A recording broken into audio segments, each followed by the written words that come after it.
Now turn to Section 1.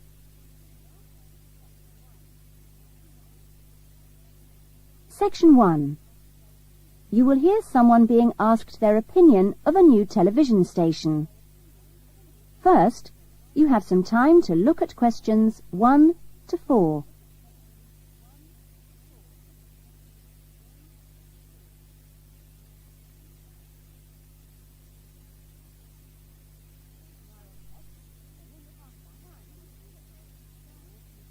You will see that there is an example that has been done for you.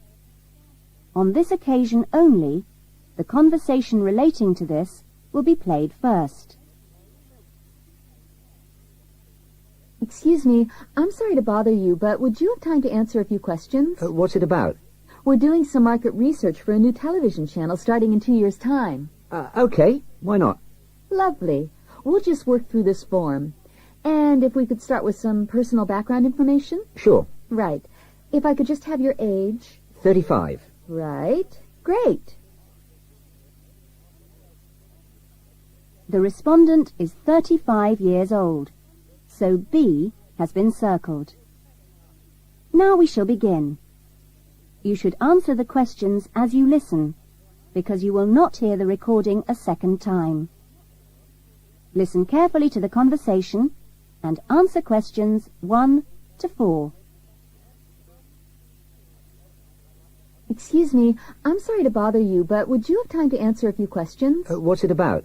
We're doing some market research for a new television channel starting in 2 years' time. Okay, why not? Lovely. We'll just work through this form. And if we could start with some personal background information? Sure. Right. If I could just have your age? 35. Right. Great. And your job? Systems analyst. But for the form, I don't know whether it would count as professional or business or what. What do you think? Okay, it's more like business. Fine. And would you mind my asking about your salary, or we can leave it blank? No, I don't mind. It's 40,000 a year. Oh, thank you. Right. About your current watching habits. What would you say is your main reason for watching TV? Well, at work, I tend to read for information and what have you, so I'd say that with TV, it probably just helps me relax and unwind. Fine. And how many hours a day, on average, do you watch TV? Not a lot, really. I should say just over an hour. You now have some time to look at questions 5 to 10.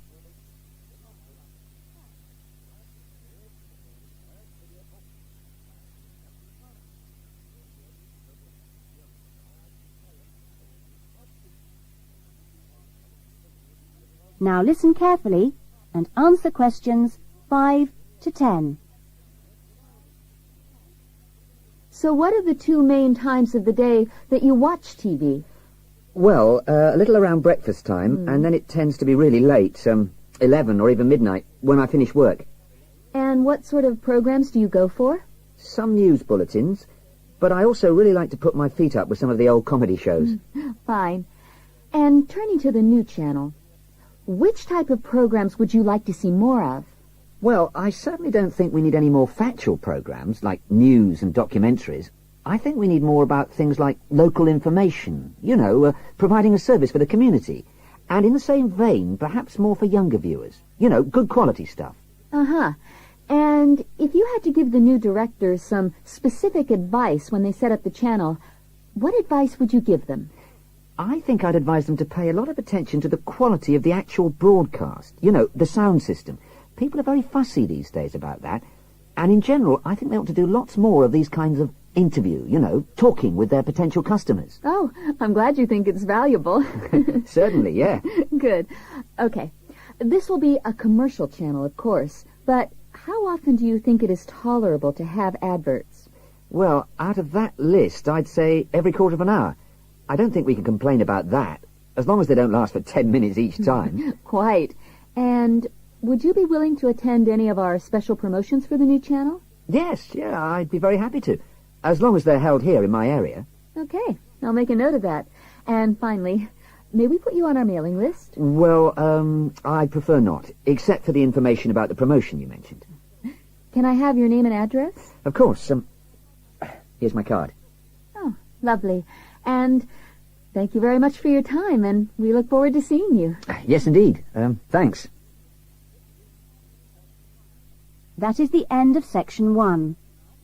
You will now have half a minute to check your answers.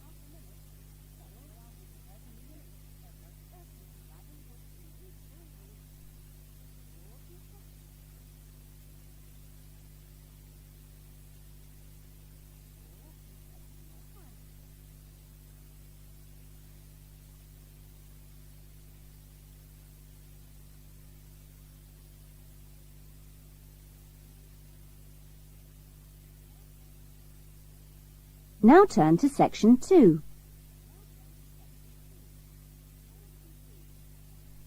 Section 2. You will hear a student welfare officer talking to a small group of students just before the beginning of term.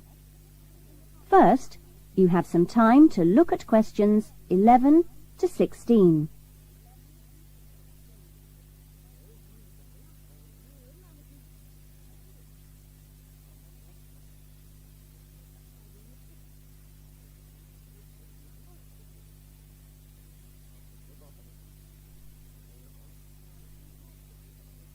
Now listen carefully to the talk and answer questions 11 to 16.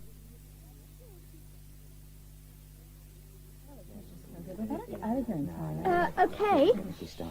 Well, good morning, everybody. My name's Elizabeth Reed, and I'm your Assistant Welfare Officer. What I'd like to do now is tell you a little more about some of the social facilities available on the campus, and also to tell you something about what the town has to offer. As you probably know already, the Student Union Building is the main centre of social life here, as indeed it is in most British universities.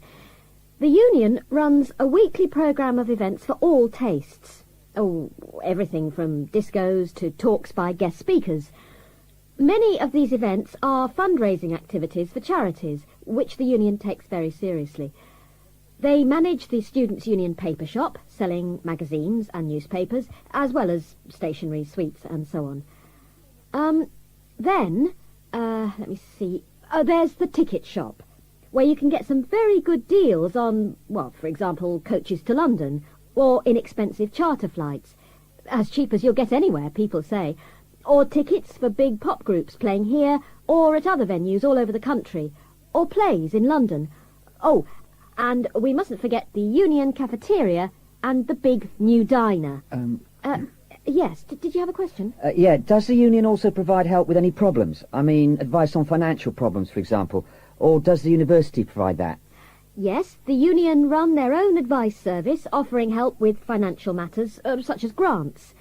I'm sure you realise anything medical should be discussed with the University Medical Service, which also has an excellent counselling centre. I think that was made clear yesterday.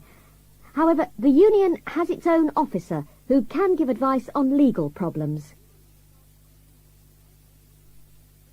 You now have some time to look at questions 17 to 20.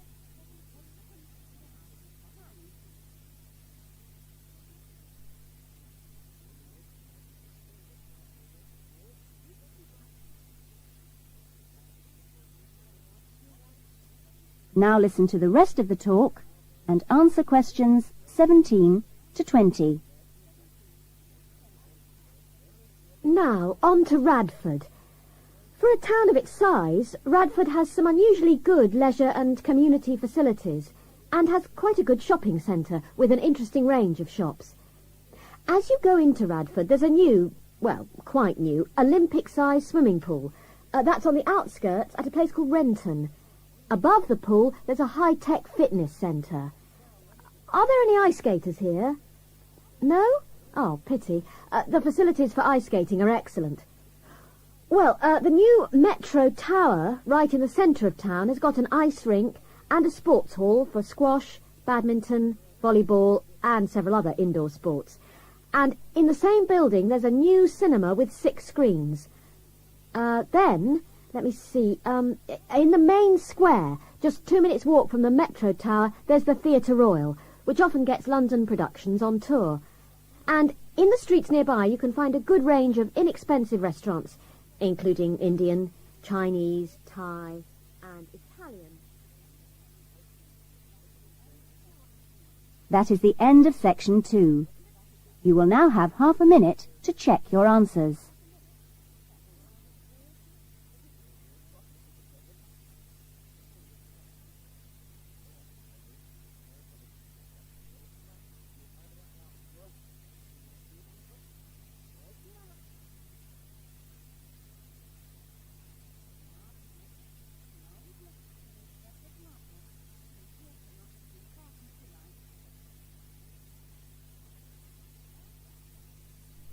Now turn to section 3.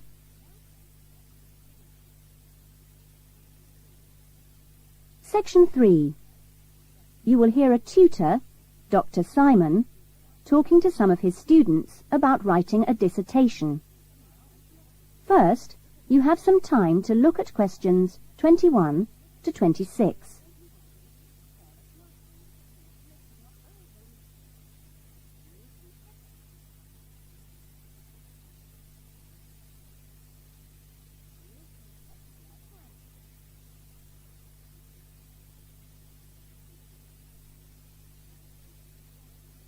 Now listen to the discussion and answer questions 21 to 26.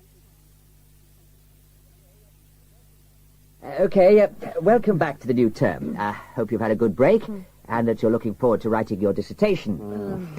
Now, what I'd like to do in this session is give you the opportunity to ask questions on writing the dissertation. Requirements, milestones, who to see when you need help. It's very informal. It may all be written on paper, but it's nice to get it confirmed. So, anything you'd like to ask? Dr. Simon, is there a fixed hand-in date yet? Right, I can confirm that that's the 21st of May, not the 20th, as we first stated. Okay? Jane? What about the word limit? Well, we try to be pretty flexible on this, but in broad terms, it's 18 to 20,000. And you can choose your topics, anything from years 2 and 3. Yes? I still haven't got any idea what I want to do it on. Who? Well, you should see your course tutor to agree on your final title, and you should also be aware that there's a special program running on research methods for anyone who wants some extra help on that. Can I just check on the deadlines for everything? Yes, sure. Look, let me write it on the board. When the different stages have to be completed. First of all, you've got to work on your basic bibliography, and that's due into your course tutor by the 31st of January. Which is just 2 weeks away, so you'd better get a move on that. Do we have to have our own draft plan by then? No, your draft plan is due on the 7th of February, which is a week later, so that should give you plenty of time. And when do we have to be doing the research? That's over a 1-month period, essentially February to March. And the write-up? Well, you can't really get going on your writing until you've got quite a bit of the research done, so that's really March to May, with the hand-in date on the 21st. Any more questions?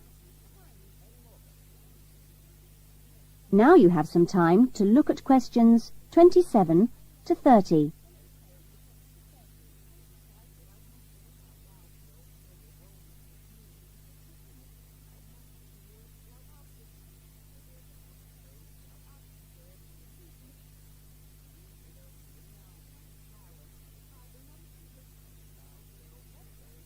Now listen to the rest of the discussion and answer questions 27 to 30. Well, sir, just some advice, really. It's about computers. Would you advise us to buy one? What can I say, Andy? I know it's a massive expense, but I really feel it would be of great benefit. You can always look in the student union adverts for second-hand ones. Yes? I've been looking at some of last year's dissertations. Oh, is that a good idea, sir? I heard... Well, I don't think you should read them in detail too early, or you might end up taking more of their ideas than you realise. But yes, it really is the best guide you can have to the expectations of what's expected when you write a dissertation. Sorry, Jane, I interrupted you. That's okay. It's just that they did a lot of research using questionnaires. Is that a good idea? I think questionnaires are very good at telling you how people fill in questionnaires. But to be frank, they tell you very little else. Avoid them. About interviews, is it okay if we interview you? The tutors? I don't see why not. They don't have any special contribution to make, but you can if you want. There's a whole section on this issue in the research guide. I'm afraid it's slightly out of date, and you're probably better talking to the tutor on the research methods course. But you might find it useful to start there. Okay. Thanks. OK, well, great. I hope that sorted a few things out. You can always come and see me or drop me a note if you've got any more queries. Right. Fine. OK, thanks. That is the end of section 3. You will now have half a minute to check your answers.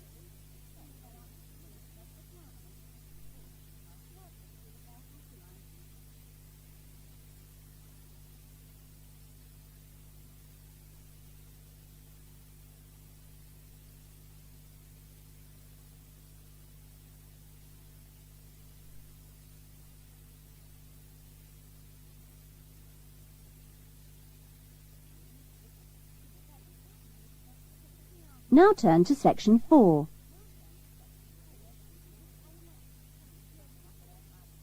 Section 4.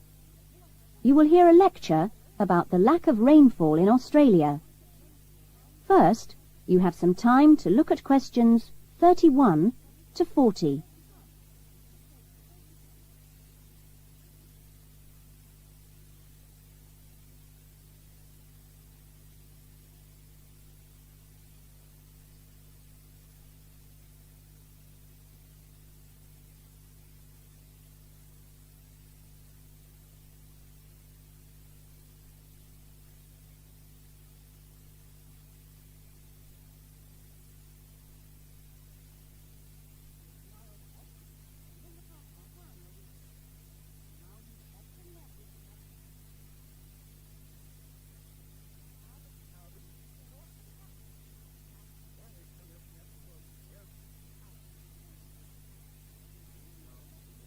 Now listen to the lecture and answer questions 31 to 40. Good morning. This morning we are continuing our look at Australia and its natural problems. Actually, dryness, or aridity, as it is generally called by geographers, is probably the most challenging of Australia's natural problems. And so it's very important in this course for you to have a good understanding of the subject. For Australia, water is a precious resource, and its wise management is of the greatest importance. As I've said, Australia is a dry continent, second only to Antarctica in its lack of rainfall.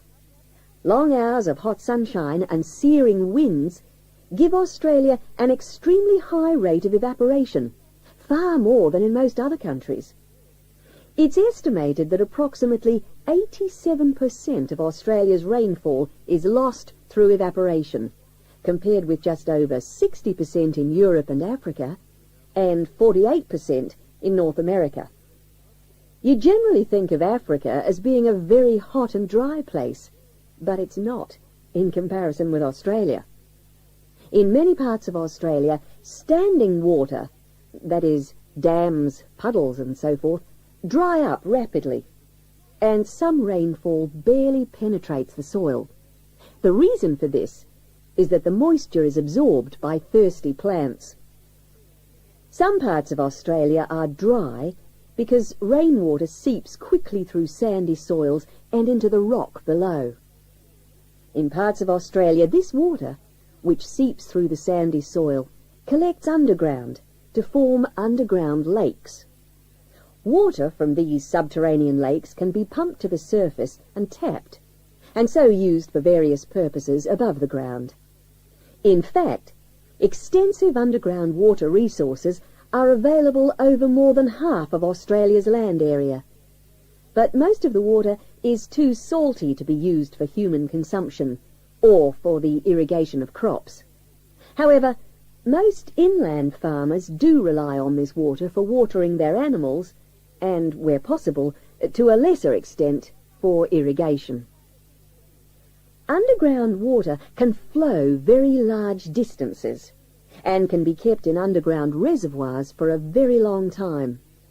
Water from these underground reservoirs bubbles to the surface as springs in some parts of the country, and these rare sources of permanent water were vital to early explorers of inland Australia and to other pioneers last century who used the springs for survival. But in many places, levels have fallen drastically through continuous use over the years. This has necessitated the pumping of the water to the surface. Remarkably, underground water sources in Australia supply about 18% of total water consumption. So you can see it's quite an important source of water in this dry land. So, most of the consumption of water in Australia comes from water which is kept above ground. More than 300 dams regulate river flows around the country. The dams store water for a variety of functions. The rural irrigation of crops, without which many productive areas of the country would not be able to be farmed. The regulation of flooding, a serious problem which will be dealt with later in the course. And last but not least, the harnessing of the force of gravity for the generation of electricity. That is all we have time for this morning, but you'll be able to do further study on this important area in the library. I have a handout here with references on the subject, so if you're interested, please come up to the desk and take a copy. Next week's lecture is a case study of an outback farm, and it'll be going into detail about some of the problems we've discussed here. That is the end of section 4. You will now have half a minute to check your answers.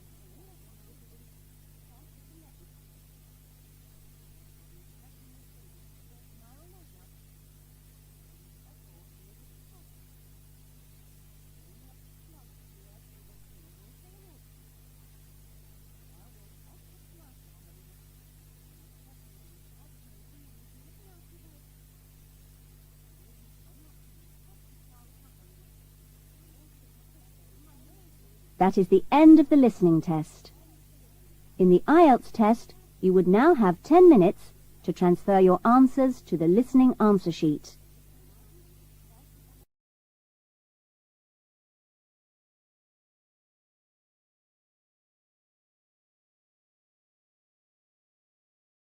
If you got between 9 and 15 marks, that's a band 4. For band 5, you need between 16 and 22. Band 6, between 23 and 29. Band 7, 30 to 34. Band 8, 35 to 38. And if you got 39 or 40, you will get a band 9. So thanks.